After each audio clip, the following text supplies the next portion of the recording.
கிறிஸ்துவுக்குள் பிரியமானவர்களே, இயேசுவின் நாமத்திலே உங்களை யாவருக்கும் என்னுடைய அன்பின் வாழ்த்துக்கள். நீங்கள் நல்லா இருப்பீங்க. ஹல்லேலூயா. புத்திமதியை உறுதியாய் பற்றிக்கொள், அதுவே உனக்கு ஜீவன். யார் இந்த புத்திமதியை உறுதியாய் பற்றிக்கொள்கிறார்களோ, இயேசுடைய வார்த்தையை யார் உறுதியாய் பற்றிக்கொள்கிறார்களோ அவர்களுக்கு நித்திய ஜீவன் உண்டாகும். ஹல்லேலூயா. நீதிமொழிகள் 4ஆம் அதிகாரம் 13வது வசனத்தை நான் வாசிக்கிறேன். புத்திமதியை உறுதியாய் பற்றிக்கொள், அதை விட்டு விடாதே, அது காத்துக்கொள், அதுவே உனக்கு ஜீவன். ஹல்லேலூயா. புத்திமதியை உறுதியாய் பற்றிக்கொள். ஆண்டவருடைய ஆலயத்தில் கர்த்தருடைய வார்த்தையை பேசுகிற பொழுது அந்த வார்த்தையை உறுதியாய் பற்றிக்கொள். இயேசுடைய வார்த்தை, இந்த வார்த்தை யார் உறுதியாய் பற்றிக்கொள்ளுகிறார்களோ, இது இந்த வசனத்தின்படி யார் நடக்கிறார்களோ அவர்களுக்கு நித்திய ஜீவன் உண்டாகும். சத்தியத்தை அறிவீர்கள், சத்தியம் உங்களை விடுதலையாக்கும். ஹல்லேலூயா. இந்த உறுதியாய், இந்த வார்த்தை உறுதியாய் பற்றிக்கொள், இது விட்டு விடாதே. ஹல்லேலூயா.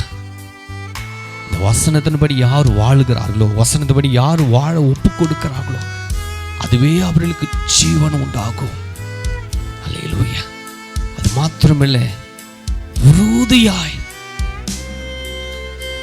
வசனத்தில் உறுதியாய் நிற்கணும், விசுவாசத்தில் உறுதியாய் நிற்கணும், நம்பிக்கையில உறுதியாய் நிற்கணும், தேவனுடைய ஆலயத்தில் உறுதியா நிற்கணும். ஹல்லேலூயா. அப்படி நம்ம உறுதியா நிற்கும் பொழுது அதுவே நமக்கு ஜீவன் உண்டாகும்.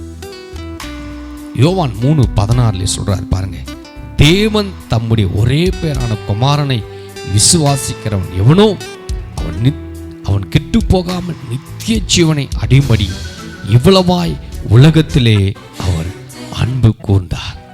என் அன்பு தேவ பிள்ளையே, இந்த உலகத்தில் இயேசு வந்தது உங்களை ஒவ்வொருவரையும் கெட்டு போகக்கூடாது, அவங்க எல்லாரும் நித்திய ஜீவனை அடையும்படிக்கு இந்த உலகத்தில் அவர் அன்பு கூறும்படி இயேசு இந்த உலகத்துக்கு வந்தார். இந்த புத்திமதியை நீ உறுதியா பற்றிக்கொள், இயேசுடைய வார்த்தை உறுதியா பற்றிக்கோ, அதுதான் உனக்கு நித்திய ஜீவன் உனக்கு உண்டாகும். உனக்கு அது சமாதானத்தை கொண்டு வரும், சந்தோஷத்தை கொண்டு வரும். ஹல்லேலூயா. அதனால இந்த வார்த்தை கேட்கிற தேவ பிள்ளையே, ஆண்டவருடைய வார்த்தையை புத்திமதி உறுதியா பற்றிக்கொள்ளுங்க. சிலருக்கு புத்தி சொன்னா பிடிக்காது, வசனம் சொல்றது இந்த புத்திமதி உறுதியாய் பற்றிக்கோ, அதை விட்டு விடாதே, அதை காத்துக்கொள், உன் இருதயத்தின் வசனத்தில் நீ காத்துக்கோ, அதுதான் உனக்கு ஜீவன். ஹல்லேலூயா.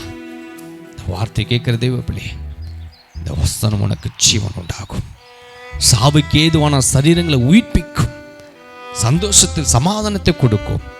இந்த வார்த்தையின்படி ஆண்டவர் உங்களுக்கு காத்து நடத்துவாராக. இந்த வார்த்தையின்படி தேவன் உங்களை ஆசீர்வதிப்பாராக. கர்த்தர் தாமே இந்த நாளிலே இந்த வார்த்தையின்படி கர்த்தர் உங்களை ஆசீர்வதித்து பலப்படுத்துவாராக.